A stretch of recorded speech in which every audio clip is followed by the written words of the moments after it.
Raw, unfiltered scientific proof for what the pyramids were really built for. This is what a real Egyptian tomb looks like, and this is the biggest tomb in the world, the Great Pyramid of Giza. The closer you look, the more you realize this pyramid was definitely not made for burying the dead, because the materials they used to build it are exactly what we'd use today to create an electric current. Giza used to be covered with bright white casing stones that were virtually airtight, made out of polished limestone brought from Tura, a quarry 500 miles away. Oh, they just wanted the pyramids to look all nice and white and cute, right? So much that they were willing to drag stones the length of Florida away to do so, for the aesthetic. This special limestone from Tura happens to have less magnesium in it than regular limestone, making it an ideal insulator of electricity, as well as perfect for reflecting sunlight to keep the inside cool. The interior chambers of the pyramid were built with rose granite containing 85% quartz, which is piezoelectric, meaning it produces a small electric charge when moved or squeezed, the same quartz that's used to power a watch battery or a barbecue lighter. Granite also ionizes the air inside the chambers, which further increases the conductivity of electricity. On top of being sourced from Aswan, another quarry hundreds of miles away, the granite slabs inside Giza have these weird structural designs to them that don't exactly look good and are just incredibly difficult to make. Why on earth would you build a roof like this that just makes the job 10 times harder, using 80-ton stone blocks from hundreds of miles away that you can't even see from inside the chamber when it's done? Historians will tell you they were relieving chambers, meant to keep the room from collapsing from the great weight of the pyramid overhead, even though the chambers below had no such relief. On the other hand, if you were somehow able to apply pressure to these chambers, you'd get an electric charge from the quartz.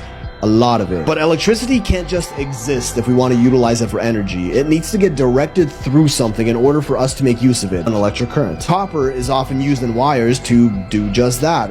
And take a wild guess what a remote camera revealed in the pyramid's narrow shafts just a few years back. 2 copper handles embedded into the stone at the end of the shaft, the only metal to have ever been confirmed in Giza, as well as a set of what appear to be instructions that looks like a wiring diagram painted on the side of the shaft, to which modern Egyptologists claim these handles were used with ropes to pull jars up the shaft. They're just getting desperate at this point. These shafts really have no confirmed purpose. They're commonly referred to as air vents, but some of them don't even lead to the outside. In 2013, former Egyptian Antiquities Minister Zahi Hawass was accused of theft of Egyptian artifacts from the pyramid. In the list of items rumored to have been stolen, there was one that stood out from the rest. Long copper wires. A strange artifact by any means, and just what you'd need to complete an electric current. So were the pyramids built as giant batteries? I mean, we have all the pieces in place, but how exactly would this battery even work? Aerospace engineer Chris Dunn popularized the Giza power plant theory by kind of proving it with actual science, hard numbers, and a scale model. From the top, this is what the inside of Giza looks like: a top or king's chamber with a lower queen's chamber underneath it, a large slanted shaft, the grand gallery connecting both chambers, and a bottom subterranean chamber with a bunch of long narrow shafts leading into each. According to Dunn, the pyramid is what's called a coupled oscillator, a device that's connected to a larger vibrating body in such a way that energy can be transferred between them, converting vibrational energy, the natural resonance of the earth, into microwave energy. Now the earth,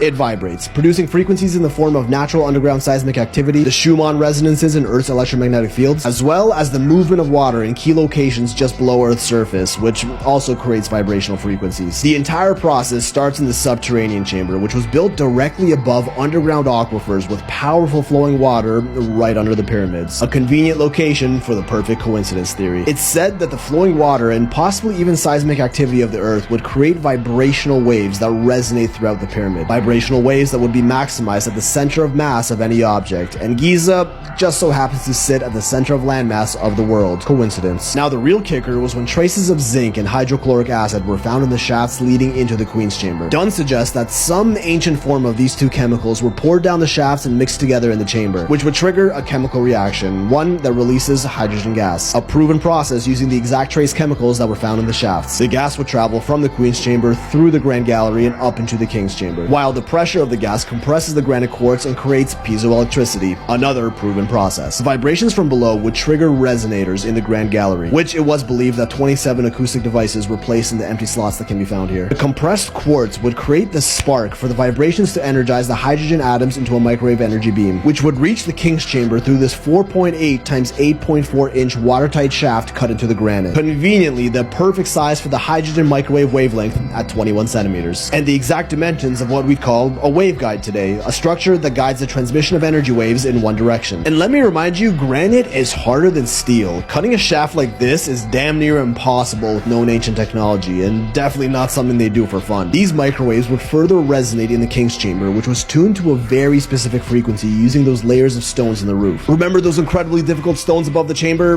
That's how they tuned the pyramid's frequency. The sarcophagus in this room is expected to have been some source of high voltage, like the Baghdad battery, to further ionize the hydrogen and make that room superconductive. Gold-capped pips, as we believe the pyramids to have had, would also make the perfect conductor to attract the electricity and send it up into the atmosphere. Sounds like it's time for me to take my meds. A super pseudoscientific theory and highly theoretical at that, until you realize in 2018, studies proved that the pyramids can focus electromagnetic energy in their internal chambers and also directly beneath them. That's real, quantifiable, scientific evidence that supports this theory. Many archaeologists also report electromagnetic readings inside of the pyramids and directly above them. So the pyramid's exterior was made with an insulator, the interior with conductors, and the chambers with material that produces electricity. Are these all just coincidences? And even if we did have electricity generated in the pyramids, how would this energy even be distributed for everyone to use? Our boy Tesla may have known the answer and was silenced from revealing it to the world. Let's see if it's up.